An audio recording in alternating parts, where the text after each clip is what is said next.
Hey guys, on today's video we're going to be transferring pictures, videos from your iPhone, iPad, or iPod Touch directly to your Mac. So the first thing we need to do is open up our Photos app. So that's down here below. If you don't see it, don't worry. Go on the top right hand side of your screen. You will see this, your Spotlight search. So I'm just going to click right there. And from your Spotlight search, just type up Photos. You should be getting the first option. Just open it up. As soon as you open that, you might see something like this, which is your library. Now, that's on the top left hand side of my screen. I'm going to see all these options, and you should see somewhere that says devices. If you don't, that just means you have to plug in your iPhone, iPad, or iPod Touch to your Mac right now. So just use that cable and plug it in. So I'm going to do that right now. I'm just going to plug it in. I'm just going to slide up so I know it's awake. And I can see devices down here below. It says Tech and Design. That's the name of my iPhone at the moment. So at this point, I should see all the pictures and videos in my iPad or iPhone or iPod Touch. And right now is the time to import them. So what I'm going to do is just click on the ones that I want to import, or I could just select them all. If you would like to select them all, you will see on the top right hand side of your screen, it does say import all new items. However, I also want to highlight that underneath import all new items, we have this. Delete items after import. I suggest doing that so they just get deleted from your iPhone or iPad. If you don't want them to get deleted from your device after they have been imported to your Mac, do not click right here. However, I do, so I'm just gonna click right there. And right now I'm just gonna zoom in down here below because I wanna show you each one of the videos that I want to import. And this is the same thing for pictures. What I can do is select a few. So I can select this one and just import that one. However, most of you will want to do a few. So just hold Command.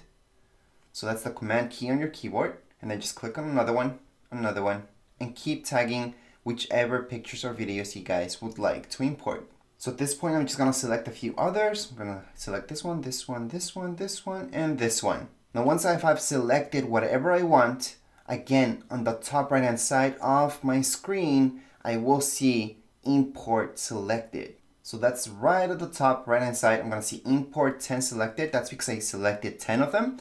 And if it's 20, 30, it's going to tell me that number.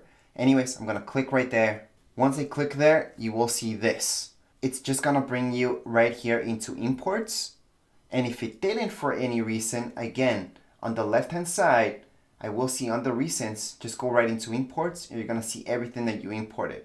Usually this doesn't take too long, but just let it be. And you will have an indicator up here. If they're taking very long, you will see a symbol here that's working away. So at this point, I've noticed that they all imported. So I can scroll down and take a look at all of them. Yeah, here they are. So what I'm gonna do is just export them out. At this point, you don't have to export them out.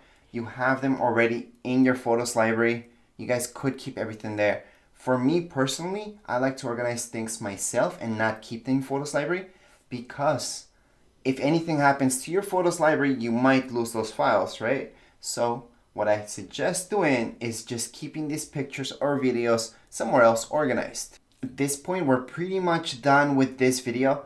However, if you guys want to export these out at full resolution with no changes on them, then you guys can select them all. So I'm just gonna click here. I'm gonna drag away to select them all. That's just one way. Or I could just click on one, then press Shift, for example, press on another one, or I can press Command key and then just keep clicking and selecting all of them. So those are just a few ways. Or press Command A, which will select everything right here. From there, I'm just gonna go on the top left-hand side. I'm gonna go right into File. Then I'm gonna go into Export and just export it this way. So I'm just gonna zoom in a little bit. So again, that's on the top left-hand side of my screen. I'm gonna see File, Export. I'm gonna do them, unmodified them, because I do not want them to change. I want all the information to be there, to be as originals. So I'm gonna go ahead and export them. You will see this message at this point, so I'm gonna just export them. You will ask me where I would like to export them. So just choose whichever folder makes sense to you or make a new one inside that folder. So if I want them in public, I can go ahead and put new folder. So once you guys have selected where they need to go, on the bottom right-hand side, you will see Export Originals. When you export them, back in the day, they would take a long time to export. Now they actually go really fast. So Mac has improved so much with the Photos app. Anyways, my pictures, I know they exported to my desktop because that's what I selected afterwards. So I'm just gonna make this a little smaller. And here it is. Here's the folder that I made. Just gonna open it up, and here are the pictures and videos. So as you can see, they're all good, they're all original formats, and I'm good to go. Anyways, that would be it for this video. If you guys have any comments, questions, you guys can write down here in the comments area. Don't forget to subscribe and rate. Thank you.